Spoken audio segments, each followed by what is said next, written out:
Anies sempat menanyakan, apakah para kader Demokrat siap buat berlaga di 2024? Semacam mancing-mancing gitu kan, supaya ada yang teriakin Anies presiden gitu. Namun yang didapat Anies justru jawaban pahit. Pahit bener.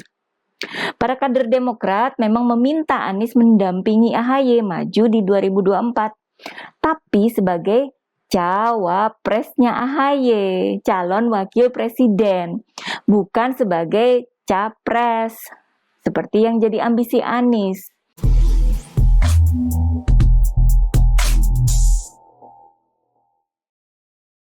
Hai guys, jumpa lagi dengan saya, Nina Nur.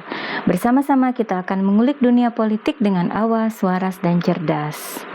Dalam video sebelumnya, saya membahas tentang kepanikan kubu Anies. Kita sebut saja kubu Anies ya, yakni Anies dan para pendukungnya. Kepanikan ini tercermin dari hiruk-pikuk di kalangan mereka dan Anies sendiri. Kenapa kok panik ya? Iyalah, menjelang habisnya masa jabatan Anies, citra buruk Anies sebagai gubernur yang disebut tidak bisa kerja, bahkan disebut bodoh, itu justru makin menjadi-jadi. Anies bisa jadi tokoh publik yang paling banyak diperbincangkan di medsos. Ya, dia sangat populer. Sebuah penelitian yang dilakukan selama bulan Agustus lalu menyatakan bahwa Anies menjadi tokoh yang paling populer dalam pemberitaan dan perbincangan di media sosial.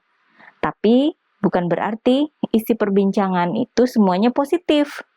Ternyata Anies juga menjadi tokoh yang paling banyak diperbincangkan dalam nada negatif, yakni sebesar 32%.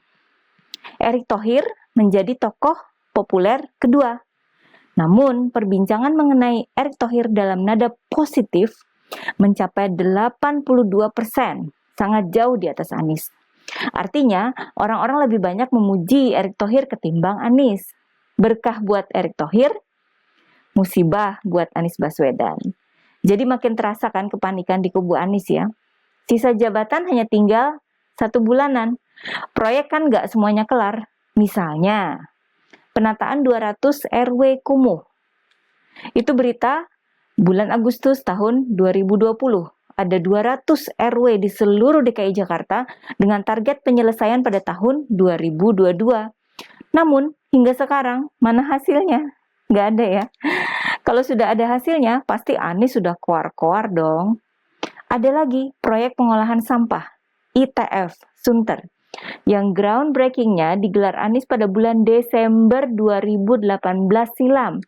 Akhir 2018 loh. Waktu itu Anies menyebutnya sebagai peristiwa yang sangat bersejarah.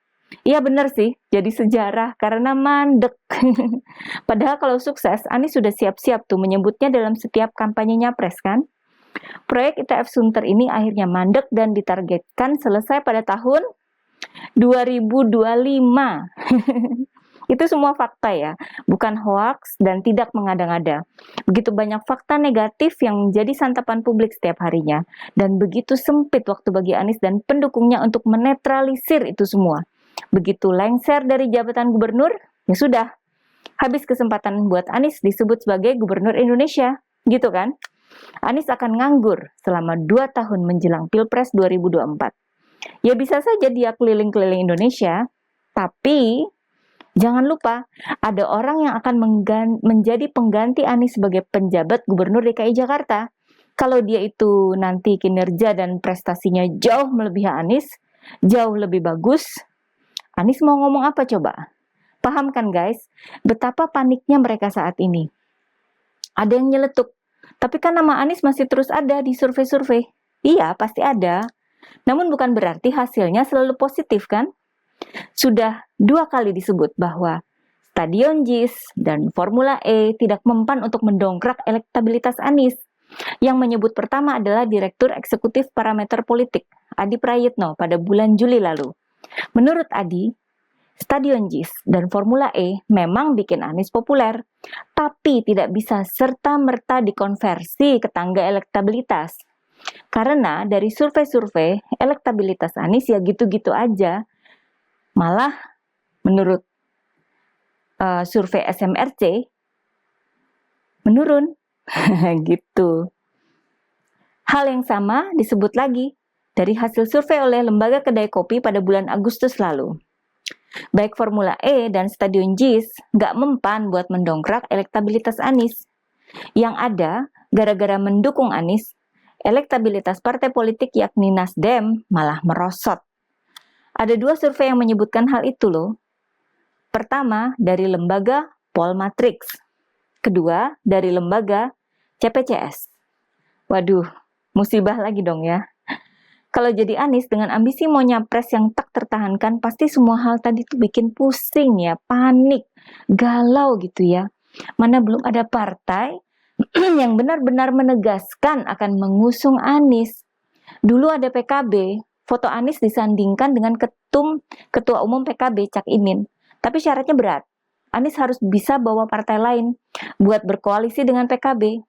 Lalu ada Nasdem yang bahkan sudah menetapkan Anies jadi capres mereka. Tapi itu seperti mimpi yang sudah berakhir ya. Lawang tinggal berita aja, nggak ada kelanjutannya.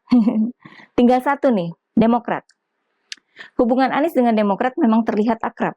Sudah ada pertemuan antara AHY, Ketua Umum Demokrat dengan Anies, di mana mereka saling memuji waktu itu, tahun lalu itu ya. Demokrat juga nampak berdiri di sisi Anies, membela Anies, gitu maksudnya. Seperti ketika Demokrat mengemukakan isu adanya penjegalan terhadap Anies buat nyapres pada bulan Agustus lalu. Demokrat juga siap membela Anies ketika Anies dipanggil KPK beberapa hari lalu. Jadi Anies ini masih ada harapan dong ya. Sekarang kita coba melihat dari sisi Demokrat. POV gitu ya namanya, point of view. Atau POV-nya Demokrat gitu. Kita saja tahu soal blunder-blunder dan kepanikan Anies, apalagi sebuah partai politik macam Demokrat kan ya. Anies boleh jadi populer dan berada jauh di atas AHY dalam berbagai survei elektabilitas. AHY boleh saja kalah di pilkada dulu, kalah elektabilitasnya dari Anies. Tapi yang jadi ketua umum partai kan AHY bukan Anies. Jadi kalau mau maju sama AHY, masa Anies yang jadi capres gitu kan? Dalam bahasa Demokratnya mereka menyebutnya gini, kan yang punya STNK atas nama kami, atas nama Partai Demokrat gitu ya. Artinya STNK itu adalah partai politik sebagai kendaraan buat nyapres. Ya suka-suka Demokrat dong gitu. Soal itu dikemukakan Demokrat ketika Anies datang berkunjung ke kantor DPD Partai Demokrat Jakarta. Anies sempat menanyakan apakah para kader Demokrat siap buat berlaga di 2024. Semacam mancing-mancing gitu kan, supaya ada yang teriakin Anies presiden gitu. Namun yang didapat Anies justru jawaban pahit bener. Para kader Demokrat memang meminta Anies mendampingi AHY maju di 2024, tapi sebagai cawapresnya AHY, calon wakil presiden, bukan sebagai capres seperti yang jadi ambisi Anies. Di Jakarta saja, wakil gubernur kan nurutin gubernur. Malah wakil gubernur kerap jadi bemper kan ya. Apalagi di tingkat nasional. AHY yang nggak punya pengalaman sebagai pejabat publik harus dituruti oleh Anies. Yang sudah pernah jadi menteri dan gubernur. Gimana rasanya itu ya? AHY ini kan sama netizen juga beberapa kali disebut sebagai bocil atau bocah cilik atau bocah kecil. Dalam bahasa gaul itu buat menyebut orang yang sudah dewasa, tapi sifatnya seperti anak-anak. Mencerminkan minimnya pengalaman AHY sebagai seorang pemimpin atau pejabat publik. Anies jadi semacam downgrade dong ya, turun pangkat gitu ya, kalau dia mendampingi AHY jadi cawapresnya. Terus nanti siapa yang bisa kerja? AHY nggak punya pengalaman kerja, sedangkan Anies emang bisa kerja.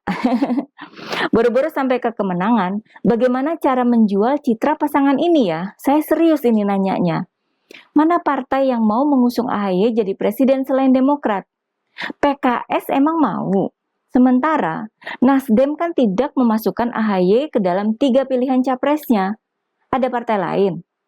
Anies sendiri juga bakal capek itu, berusaha senyum dan sumringah mendampingi AHY. Padahal di dalam hati bisa saja dia ngomel-ngomel sendiri. Selalu dari kura-kura.